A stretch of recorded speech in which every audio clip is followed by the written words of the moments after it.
I enrolled through my oncologist that referred me up to UCSF. So my oncologist down here in Carmel knew of Dr. Kelly up at UCSF, and they got the ball rolling right away. I did sign up for the study, but again, it got delayed until March instead of January. And we got started, and it had never been done before. I'm the first patient that ever went under this study. And it was basically taking the T cells, it's called CAR T, taking the T cells out of my blood and replacing it with the identifying protein that was all over my cancer.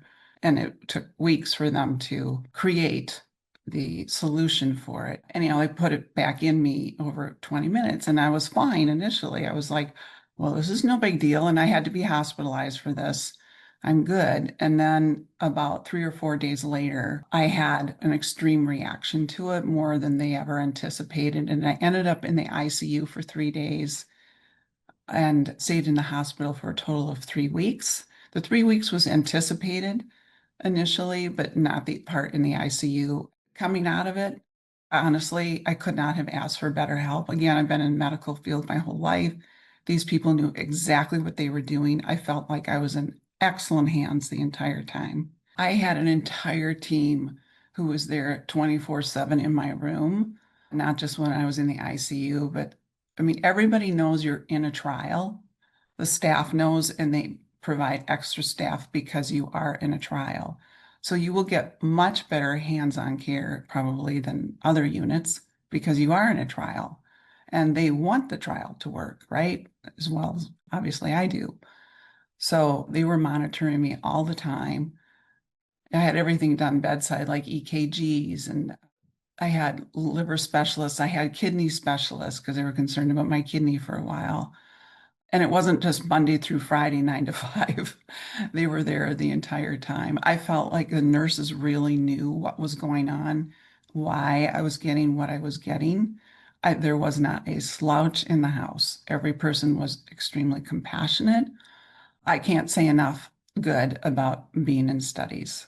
So the outcome was it did work. It worked for about 3 months, and it did get rid of my cancer for 3 months. In November in 2024, I went to my oncologist down here and said, I think I'm in remission. I don't feel it anymore, and my energy level is back. And sure enough, my blood levels had come way down, way down. I mean, before I broke the radar going the other way, but it didn't stay that way. So then they put me on a couple other treatments that were known treatments, FDA approved treatments. I've now finished another study, and that study did not work. That was a chemo oral therapy. In between there, I had what's called Y90, where they take radiation and they put it directly into your tumors. And again, this is up at UCSF. And it reduced my blood counts, but it never fully got rid of it. So at this point, we're hoping that there's another trial coming out in December, this coming December, that I can get into. And that's where we're at this point. And even though this last one didn't work, that's how it rolls, right? It's going to work or it may not work, but you just keep the hope up that it will work. I mean, I just think, hang in there, hang in there. There was just an article in the Times a couple weeks ago about people with stage 4 liver cancer that are living a lot longer lives than several years ago. And we're talking 2 or 3 years, not that long ago. People would, your stage 4 liver cancer, that's it. That's all you're getting. And they're saying how many new studies and new treatments are coming out that are keeping people alive longer. And when I say alive longer, I'm talking quality of life. I am not talking about laying in bed all day. That's not how I roll. I'm a huge tennis person, and I've gotten after the CAR T, I went back to tennis. Live your passions, live your life. You're still alive. And I think as long as I'm alive, there's hope.